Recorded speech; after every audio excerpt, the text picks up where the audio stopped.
یہ چرند پرند یہ مچھلیاں یہ سب اللہ تعالیٰ کی ثنا کر رہے ہوتے ہیں. تو یعنی یہ میں سمجھنے کے لیے پوچھ رہا ہوں کہ یہ ہم استعارتاً کہہ رہے ہوتے ہیں یا واقعی اس طرح احادیث سے روایت سے پتہ چلتا ہے کہ واقعی ہر کوئی اپنی اپنے انداز میں ثنائے پروردگار کر رہا ہے، تسبیح کر رہا ہے؟ دیکھیں بسم اللہ الرحمن الرحیم.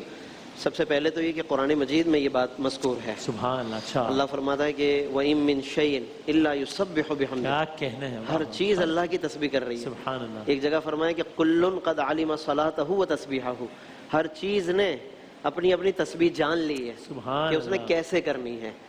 اچھا، اب کیا ہم یہ جان سکتے ہیں کہ مثلا یہ مچھلیاں یہ کس انداز سے تسبیح فرما رہی ہیں؟ تو اس کے اندر پھر علماء کے دو طرح کے قول ہیں. اچھا. ایک یہ کہ ان کی تسبیح بعض علماء کا کہنا ہے کہ مقالی یعنی قولی ہے، ہمیں نہیں سنائی دے رہی، ٹھیک، ہم اس پر مطلع نہیں ہیں. صحیح. لیکن ایک تسبیح مقالی ہے، اللہ نے ان کو غیب رکھا ہے تاکہ لوگ ایمان بالغیب رکھیں.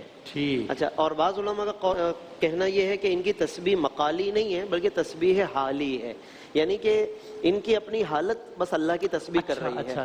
یہ اپنی حال کے ذریعے سے تسبیح کر رہی ہیں، جیسے آسمانوں کا ایک عرصے سے اسی طرح قائم ہونا، چاند و سورج کا اپنے اپنے مدار میں گردش کرنا، ان کا حال جو ہے نا تسبیح کر رہا ہے. بالکل. اچھا، اب یہاں پر ایک بات یہ ہے کہ اس کا مطلب ہم یوں کہہ سکتے ہیں ان دونوں اقوال کو ملانے کے لیے اور عام عوام کی آسانی کے لیے کہ ان کی تسبیح اپنی اپنی کیفیتوں میں ہے، لیکن کبھی کبھی اللہ رب العالمین جب چاہتا ہے کائنات پر تو ان کی تسبیح کو ظاہر بھی فرما دیتا ہے. اچھا، مثال کے طور پہ جب حضرت داؤد علیہ السلام جب جاتے تھے پہاڑوں کے دامن میں اور زبور شریف وغیرہ کو پڑھا کرتے تھے تو قرآن مجید ہی کہتا ہے نا کہ یسبحن والطیر، یعنی کہ پہاڑ بھی ان کے ساتھ تسبیح کیا کرتے تھے، پرندے بھی شامل ہو جاتے تھے.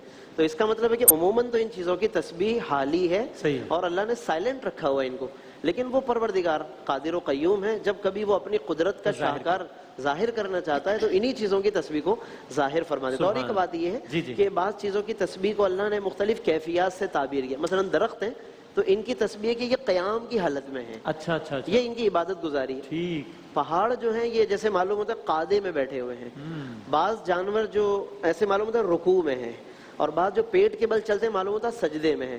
تو انسان سب سے افضل اس لیے ہے کہ انہیں تو اللہ نے الگ الگ تسبیح دی اور ہمیں اللہ نے قیام بھی دیا، رکوع بھی دیا، سجدہ بھی، ہمیں سارا عطا فرما دیا.